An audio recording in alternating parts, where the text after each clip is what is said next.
बंगाल में एसआईआर पर तेज हुआ घमासान। सड़कों पर बीएलओ का तगड़ा प्रदर्शन। ममता ने चीफ इलेक्शन कमिश्नर को दी कैसी चेतावनी।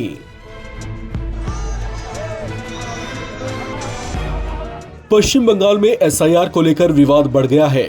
बंगाल के मुख्यमंत्री ने चुनाव आयोग को दूसरी बार चिट्ठी लिखते हुए अपना विरोध जताया है और इसके संभावित गंभीर परिणामों को लेकर आगाह भी किया है। मुख्य चुनाव आयुक्त ज्ञानेश कुमार को लिखी चिट्ठी में ममता बनर्जी ने आरोप लगाया कि राज्य में मतदाताओं को परेशान किया जा रहा है। उन्होंने साथ ही आवासीय परिसरों में पोलिंग स्टेशन बनाए जाने जैसे कदमों को भी संदिग्ध बताया है। हालांकि एसआईआर को लेकर चुनाव आयोग पहले ही स्पष्ट कर चुका है कि इसका मकसद फर्जी मतदाताओं को मतदान की प्रक्रिया से बाहर करना है ताकि चुनाव ज्यादा पारदर्शी तरीके से हो और फर्जी मतदाताओं से बचा जा सके। इन दोनों ही स्थितियों पर और बंगाल सरकार की चुनाव आयोग से एसआईआर पर जारी तकरार पर आप क्या सोचते हैं? कमेंट बॉक्स में लिखकर बताएं। ममता बनर्जी ने chief election commissioner Gyanesh Kumar को पत्र लिखा। मुख्य तौर से चुनाव से जुड़े दो बड़े फैसलों को लेकर नाराजगी जताई है।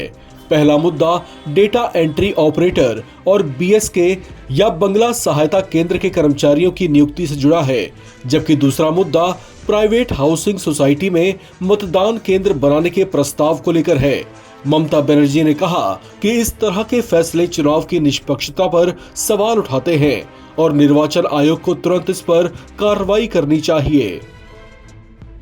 इस पर केंद्रीय मंत्री गिरिराज सिंह ने ममता बनर्जी पर तंज कसते हुए कहा कि वो एसआईआर की प्रक्रिया को इसलिए खतरा मानती हैं क्योंकि वो बंगाल को बांग्लादेश बनाना चाहती हैं। उन्होंने कहा कि एसआईआर शुरू होने के बाद से बांग्लादेशी और रोहिंग्या हजारों किलोमीटर पैदल चलकर आ रहे हैं। उन्हें लगता है कि उनके वोट खत्म हो जाएंगे। गिरिराज सिंह ने ममता बनर्जी पर हुमायूं और बाबर के आधार पर राजनीति करने का भी आरोप लगाया।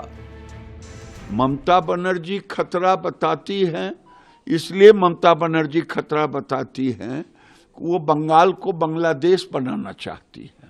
अब बांग्लादेशी और रोहिंग्या एसआईआर का नाम सुन के हजारों लोग पैदल होना शुरू कर दिया है।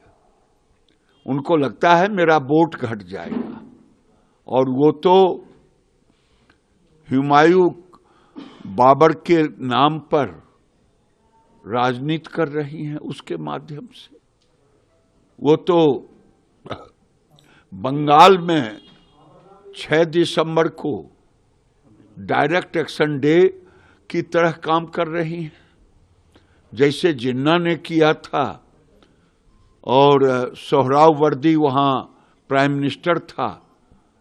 अब जिन्ना का रोल करने वाले लोग पैदा ले लिए हैं और सोहरावर्दी के रूप में ममता बनर्जी। क्या 6 तारीख को वो हिंदुओं का कत्लेआम करेंगे, वहां दंगा फैलाएंगे? इन सब के बीच राजधानी कोलकाता में बड़ी संख्या में बीएलओ भी सड़कों पर उतरे हुए हैं। ममता बनर्जी का दावा है कि 3 हफ्तों में 16 बीएलओज की मौत हो चुकी है, जिनमें दिल का दौरा, तनाव और आत्महत्याएं शामिल हैं। वहीं कांग्रेस नेता राहुल गांधी ने अपनी एक पोस्ट में लिखा कि एसआईआर सुधार नहीं, एक थोपे गए अत्याचार के जैसा है। एसआईआर की प्रक्रिया को बेहद जटिल बताते हुए टीएमसी नेता कल्याण बनर्जी ने कहा कि बीएलओ दिन भर फॉर्म बांटते हैं, जमा करते हैं और रात में उन्हें अपलोड करना पड़ता है। सर्वर डाउन है, वे उन्हें अपलोड नहीं कर सकते, वे दबाव में हैं। कल्याण बनर्जी ने चुनाव आयोग पर आरोप लगाते हुए कहा कि वो लोकतंत्र को नष्ट कर रहा है। SIR who are involved in SIR are protesting before the chief election officer. Inhuman pressure is being created upon the BLOs. In a practical things, I am telling you the practical things. In a practical things, these BLOs are distributing the form and they collecting the forms whole day. In the night, they have to upload all these things. Servers are down. They can't upload this. They are under pressure. And I tell you one thing, you must appreciate that middle-aged person and the above that, they are not so much accustomed with this computer and the uploading. This is very friendly with the young people and up to 40, they are very friendly. It is difficult for them to do it. They are under tremendous pressure. Democracy is being destroyed by the election commission. Earlier, the point is this, elector used to decide who will form the government. Now the government is deciding who will be my elector, who will again bring me in the power. This is a basic distinction. And another thing I am telling you first time to you, since this is why I have written. You will find that in the form of the enumeration, it is that the name of relative, right? Name of relatives meaning apart from parents, uncle is also name of relative, elder brother is the name of relative. They are not accepting this.